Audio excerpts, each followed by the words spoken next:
Hey, what's up, Exit the Matrix family? Bob here. Hey guys, I hope you're having a great day. Thank you for joining me on this morning talk. So, I've been doing a couple videos, folks, on just kind of seeing through the illusions of this world. You know, people kind of waking up to like the lies of just all of our institutions, and everything we thought was real is being shattered, and we're realizing that basically everything's run by criminals.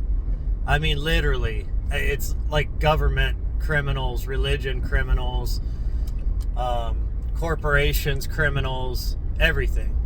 And I wanted to actually do a shift gears today. I'll probably get back to that Thursday.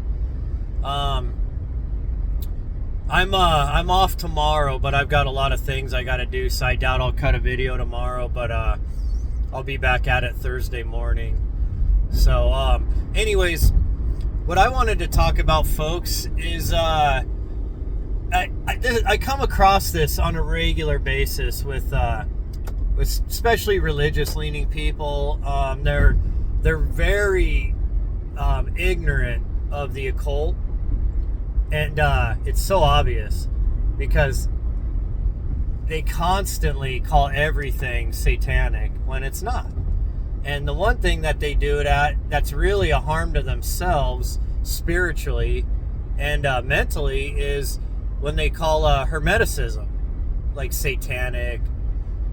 What they don't understand is occultic doesn't necessarily mean evil or satanic. Occultic means hidden knowledge, folks, okay? So obviously that hidden knowledge can be used for good or bad. It's a tool. And just so you guys understand, and I don't know about the actual, you know, the historical age and everything of the Emerald Tablets of Thoth. I don't know if you've read those before. It's well worth your read. There was this guy Dorian in the earlier 1900s. He basically released the Emerald Tablets of Thoth to the public, made it available, and he claimed that he got this information when he was doing like travels like in Egypt and stuff, and he came across them. But then later on, you know, he got a lot of like backlash and everything. Well, later on he eventually conceded, saying that, well, he wrote it through channeled information. So I don't know, folks, and some people think that he said that just to basically throw people off of the trail, so to speak. So I don't know. But one thing is for sure, the Emerald Tablets of Thoth are insanely deep and occultic teachings. It's literally the information contained in that. It's whether he brought that forth from his own knowledge and studies and stuff, and he put it together, and maybe that's kind of what I think he might have done. I think he might have taken the Hermetic teachings and all of his research into, you know, ancient history, religions, mythologies, occultic teachings, mystery school teachings and such, which occultic and mystery school are basically the same thing. And I think that he kind of took all that information and he wrote like his own compendium of all that information, or, you know, in a way that it flowed. It made it sound like it was, you know, the Egyptian god Thoth that wrote that. And for those of you that don't know, you know, Thoth is a archetypal character, an archetypal god. He goes by many different names in many cultures. You know, he's obviously Hermes. Also, he's Hermes Trismegistus, the thrice born. He's also Quetzalcoatl, the feathered serpent in the Kukulkan, in the Mesoamerican gods. He is Ningazida in the Sumerian. And for those of you that don't know, which is a very interesting connection, Ningazida was one of the sons of Enki, the serpent. And there's these ancient vases that were discovered that go back like 3,600 years that has a depiction of Ningazida on it. Well, the interesting things, folks, he's not depicted as a human being. He's depicted as a serpent. And it's a serpent in two serpents coiled with holding a rod and with wings. The feathered serpent-like symbol. Well, those of you guys that understand the connections here, Thoth has his own, the caduceus rod, which is an iron rod with a ball at the top, symbolizing the spine, and I guess the ball at the top could kind of symbolize like where it connects in with the brain, with the skull. And then, of course, you have two serpents wrapped around that rod, and at the top, it's topped off with feathers, with wings. Once again, the feathered serpent symbol, right? And those, just so you guys don't know, like, look, the serpent's not evil. It represents knowledge. In ancient times, all these ancient cultures worship the serpent as knowledge. It wasn't this snake or the devil or something. It was occultic knowledge, hidden knowledge from most of the population. And the coiled serpents represented the DNA. And some people say that the rod and the serpents, it represented like that Kundalini energy, if as you awaken your DNA, it moves that energy up the spine to the brain, to the mind, which was represented by the ball at the top of the rod. And then, of course, you had the wings, which represented the spirit, the soul. So interesting, right? I mean, we still use the symbol to this day, right? The medical field does and such. So I just wanted to give you guys that back info. Like, look, like Thoth has many names, and all the way back to Sumer, this character, this archetype has been depicted. But Doriel, he represented, he took all this knowledge, these ancient teachings, and I believe that he just kind of made his own book out of it. Kind of similar to what Zachariah Sitchin did with the Book of Enki, the Lost Book of Enki. He was always asked, like, well, where did you get this? What tablet was this? Well, it wasn't a tablet, folks. It's because what Sitchin did was he took all of his knowledge and combined it into that book, the Lost Book of Enki. And then he gave it kind of a futuristic spin, where he described things in more modern terms, with technologies and such. And he essentially wrote a story of the Anunnaki, of the Anuna, and how they came to Earth, and and how they genetically modified humans to be a slave race, and all of the battles between the Anuna. Because see, even in the cuneiform, folks, they were striving against each other for land and power and for controlling humans. So, especially, like, there was this big rivalry between Enlil and Enki, the two brothers, right? And so he was, kind of telling a story, at least how he imagined it, how it all played out between these rival factions within the royal Anuna, the Anunnaki family. So a lot of interesting stuff, folks. This is the type of stuff most of you will never hear, okay? And so whatever you got to think of this, whatever you got to, sorry, folks, I got pattern disrupt there. Wow. There's just like literally a semi just sitting on the road without his freaking hazards on, just parked there, going up this mountain. I'm assuming he didn't hit this road in the right gear with enough momentum, because this mountain I'm going up right now, it climbs, man. It's hard on my car. It's hard on transmissions. I see blown out transmissions every day on this road, semis and pickups pulling loads and stuff, and sometimes personal vehicles. So it's brutal, and I got to drive this thing back and forth every single day. I try to take it easy on my car, but yeah, it's a brutal mountain. But looks like that semi driver, he's gonna have trouble getting up that last leg of that road at a standstill. So anyways, sorry about that. But yeah, anyways, back to the Emerald Tablets. So I don't know, take it for what it is, folks. Was it really the words of Thoth, of Hermes? Was it taken from some of the Hermetic writings and such? I don't know. Could be, maybe not. But regardless, it's a great work. It's got super deep knowledge in it.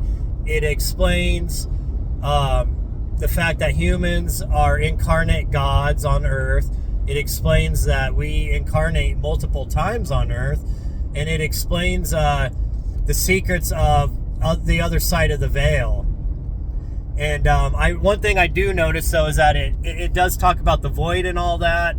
But it also talks about, like, the archons, the negative entities that feed on humanity, on our energy and such, on the other side of the veil, just outside of the human senses. Like, they're all around us, but they're just not visible to us. And all this is talked about in the Emerald Tablets. So regardless, folks, it's got major truth in it, regardless of who wrote it, where it came from. Of course, Billy Carson claims it's like 36,000 years old, and I don't know.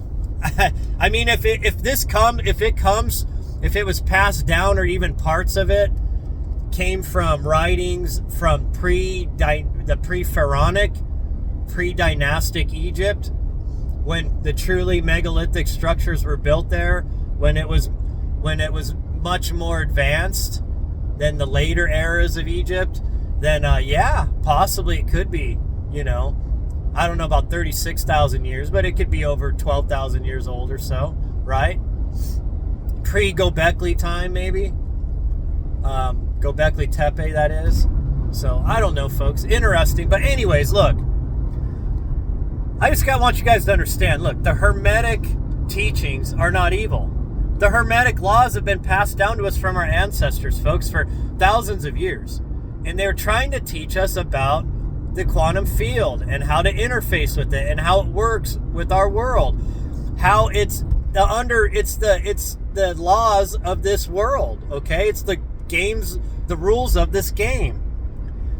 And when you overlay that with the ley lines, with the energetic grid that covers this realm, then you understand that it is a matrix. And the way that we interact with that matrix, it's explained in the Hermetic laws. Now, there's 7 major basic Hermetic laws, right? Like cause and effect, gender, polarity, and on and on. And then there's also one that they call, like, the hidden Hermetic law, the 8th law. If you've ever listened to Mark Passio, he does a great job of breaking this stuff down. He used to be in the dark occult, and then he got out of that, and now he's been trying to teach the occult to Christians and the rest of the world, the light side of it, right? Like I said, there's a side, to each side of the coin, right? Double-edged sword, right? Light and dark. Because that's how this realm operates, folks. It's just a tool. It can be used for good or evil. But he talks about the 8th law is like the actual law of investing energy and action, right? Like everybody talks about manifestation left and right, this, like The Secret, right? But The Secret leaves out the most important component, and that is that you have to actually invest energy and act. The universe gives up nothing for free, folks. The quantum field gives nothing for free. There's a price for everything, okay? Cause and effect, right? You have to invest energy to get the quantum field to work for you. So when you're manifesting, You can't just sit there and, oh, I'm imagining money showing up at my door, some guy walking up with a basket full of money. You know? I mean, that's how ridiculous that movie The Secret was. It was like, it made it so simplistic and easy. Like, you just imagine you already hold the bills in your hand and blah, blah, blah. Next thing you know, checks will be showing up at your mailbox. And I mean, okay, folks, like, look, maybe a little bit of that would help, but it would probably because you've already invested some residual energy that you weren't aware of. But like, and everything with manifestation in this realm, there's a waiting period because this realm was designed to limit our abilities, the God's abilities to instantly manifest. See, folks, we come into the human body, it's a limiting factor on the spirit. Now, look, the spirit's limitless, but when it's in this container, the human form, all of your abilities are heavily limited. Well, manifestation's the same. Because in the realm we come from, you can instantly manifest. And every single NDE person I've ever listened to that has tried to manifest on the other side, they realize it's instantaneous and anything they desire, okay? It's not crazy. It's because we are fractals of God. We're the children of God, folks, of Source. We're pure energy, okay? Pure light. But in the body, that's all limited. And in a way, that's probably a good thing in this realm. Because in a realm of duality of light and dark, you don't want instant manifestation. You want things, you need there to be a waiting period. Because people change their mind, people have like psychotic episodes, people have emotional episodes, and that, imagine, if you just everything on the whim, you instantly manifest, this world would be super chaotic.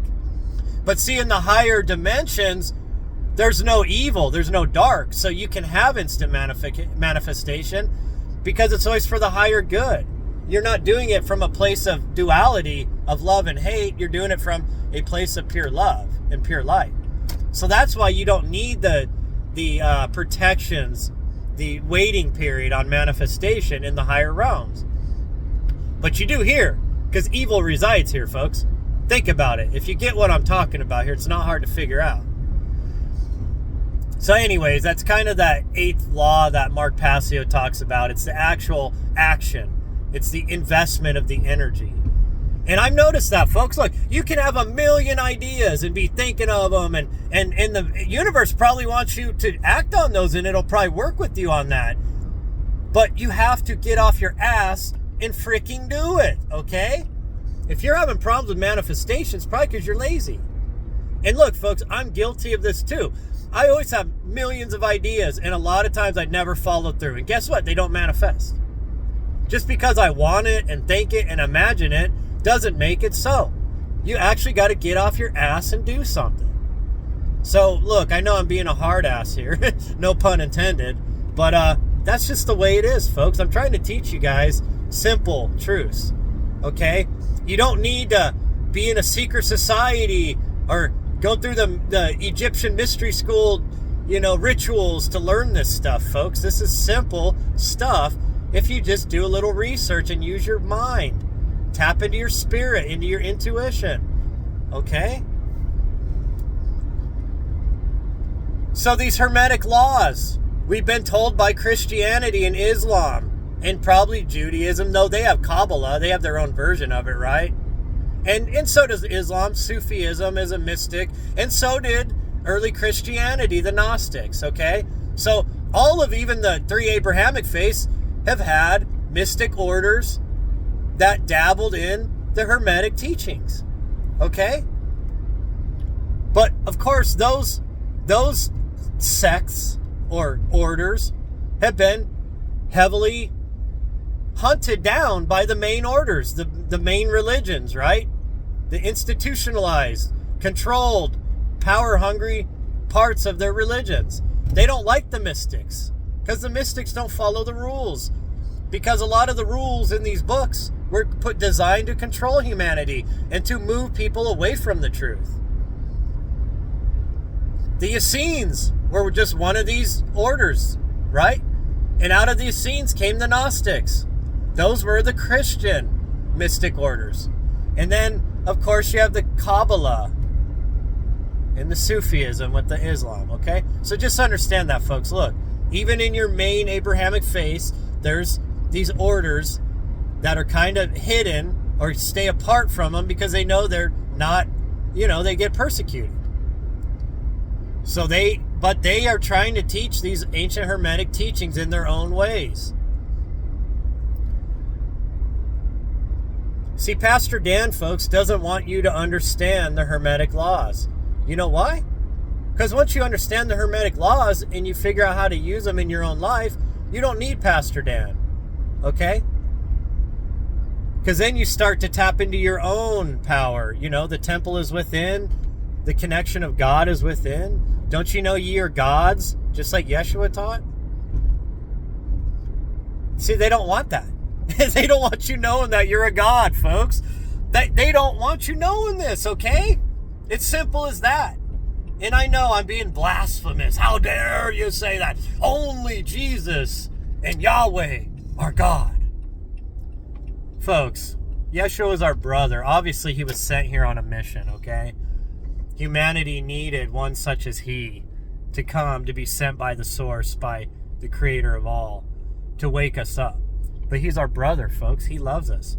That's why he meets us when we cross over. He's welcoming us home. He laid the foundation in this realm to teach pure love. Okay?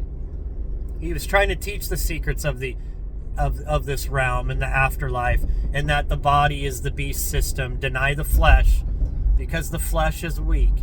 The flesh is animalistic. It's the carnal, lower dimensional self that you take on, the persona, the character, you know what I'm saying here? The avatar. He was trying to teach us all that stuff. It's simple. It really is simple. So of course he meets you on the other side. And he's not asking for your ticket. Okay, did you believe in me? Did you pray in my name? Did you blaspheme the Lord our God? No. He's not asking for your ticket. He welcomes you with love, regardless if you're an atheist or a Buddhist or a Christian or a Muslim or a Judean or a Hindu. It doesn't matter, folks, okay? Yeshua is still our brother. He knows what we went through coming here. He knows how hard this world is.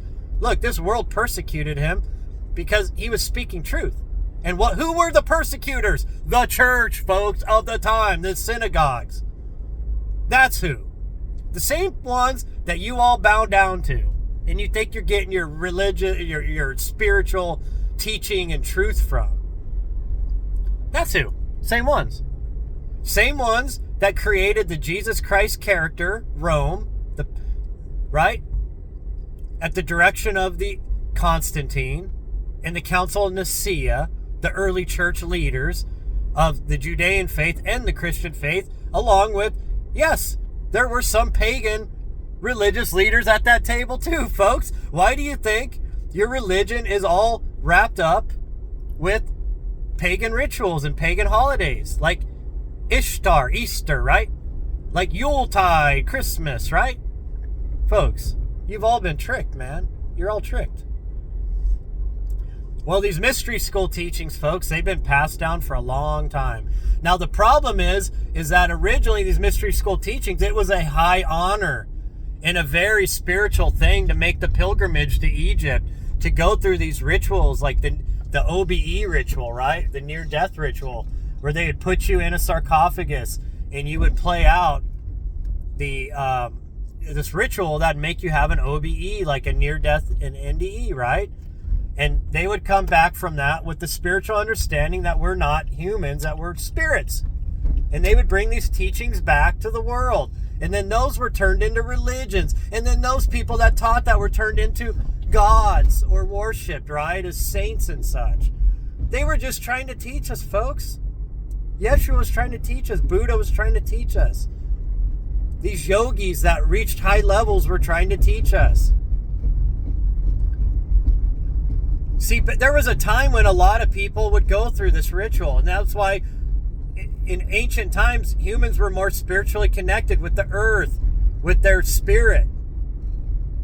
Because a lot of people went through these things. Nowadays, that's called witchcraft and stuff to scare you away from it. But isn't it interesting how all these secret societies and these religions have taken the teachings of Hermeticism, and they turned them into the evil. They flipped the coin on the evil side, right? See, what they've done is they've hoarded these teachings. They've hoarded the information, and they've turned it against humanity. See, they figured out a way to manipulate humanity, to propagandize and program humanity on a large scale, so that they use our collective powers, our collective thoughts, our collective manifestations to manifest their own desires and power and control. That's why they don't want you to learn this stuff, folks. A lot of these so-called, Christian denominations, like Mormonism, is highly occultic. I mean, if you really look at Mormonism and I'm talking about like the leaders of the Mormon church. If you go look at their churches, you go look at their structure, and I'm gonna have to get into this on Thursday, folks, because I watched a video on a guy that went through all these different occultic, like he got initiated in all these different occultic things, like he was a Mormon, then he was a Catholic, like bishop at one time, higher levels. He was a Satanist at one time. He was was going through like a druidic teachings, like kind of Wiccan and all that. I mean, he went through all this stuff, and a Mason, right? And he was all the way up to a 32nd degree, or 30. I think he did get 33 degree, or he said it was even higher than that because of all these different occultic groups he was in. He was able to kind of get in the back door on a lot of these, but I'll go into that some other time. Trust me, all these organizations are all connected, folks, believe it or not. But look, a lot of them they stole the Hermetic teachings, and then it's only at the higher levels do they teach you some of these deeper truths, and that's all on purpose, folks, because they want the knowledge. They don't want you to have the knowledge. That's why they scare you about it, right? Folks, there's nothing evil about the Hermetic teachings. I would tell you to go research them. I've done breakdowns on Exit the Matrix. Unfortunately, my page that was taken. One of these days, I need to do a video where we just do like a screenshot video or on my computer where I can do a teaching live, and we'll go over the Hermetic teachings, because you guys all need to learn them. Because look, I've talked about how you can hack the Matrix and all that. Everything goes back to just understanding the Hermetic laws and how they work with the quantum field. It's actually, they're all simple, folks. It's actually very simple, and that's what the secret societies don't want you to know. See, even within these secret societies and such, only the highest initiates get the truth. They just give breadcrumbs to the lower levels, right, of the Masons and stuff, right? They use them as their fools to be their front men to run their charities and stuff, so they can hide what the actual people at the top levels do that are doing great evil and trying to manipulate the world and stuff.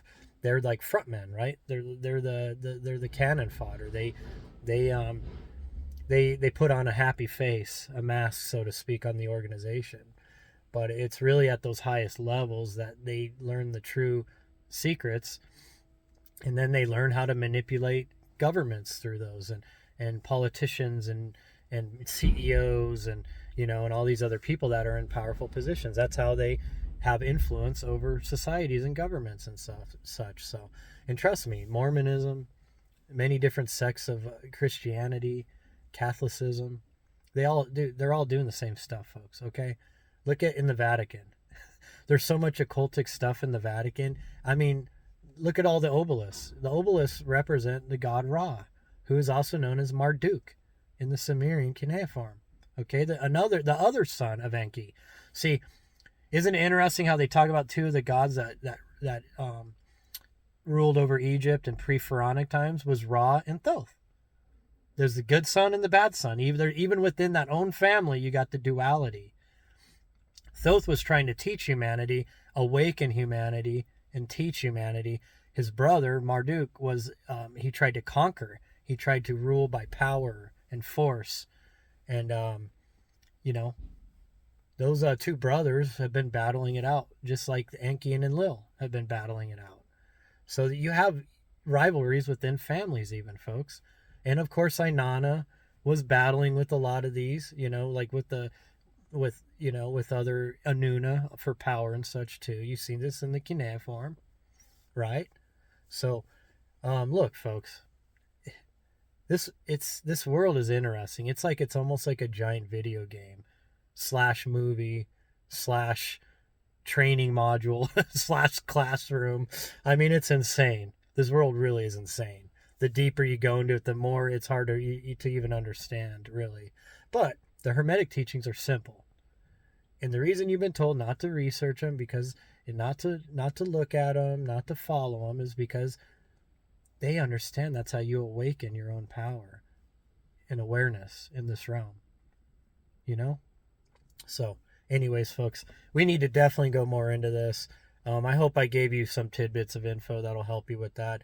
Don't be afraid, folks, to seek out the knowledge, okay? If any preacher or anything tells you, or family member or friend says, don't you look into that, that stuff's witchcraft. Folks, they're programmed, okay? They've been programmed to tell you that. They're acting as a Mr. Smith in the Matrix, okay? Whenever you get too close to truth, or you start awakening your own spirit and your own power, there's Mr. Smiths pop up all around you to try to push you back down, right? Crabs in a barrel, right? Same idea. Just understand this stuff. It's really actually simple.